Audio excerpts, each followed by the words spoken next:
Hello fellow travelers, and in today's video I will be talking to you about Hagrid's magical ride.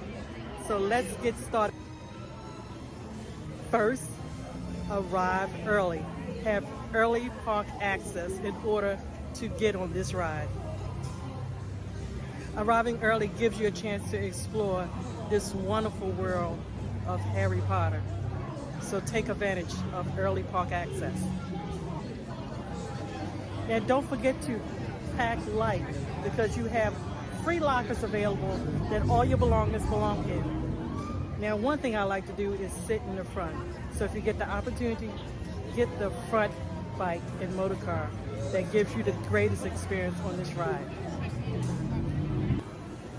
Now if you don't want to wait in this long line, I would suggest using the single ride line. Now you can reserve a fast pass, and that way you can come and ride when you want. Next is pay attention to the pre-show. It's a great thing to do. It gives you more insights into Hagrid's world. And don't forget to hold on tight. That's one thing you have to do, especially if you're on a motorbike. See how many magical creatures you find along the way. Keep a close eye out for them. Stay seated until otherwise told by the crew to get up off the ride. Visit during off-peak season. It gives you the best opportunity to get on the ride, if possible. If not, definitely get early park access. That starts at 8 a.m. And next, don't forget to take a break after this ride. This is a very intense ride.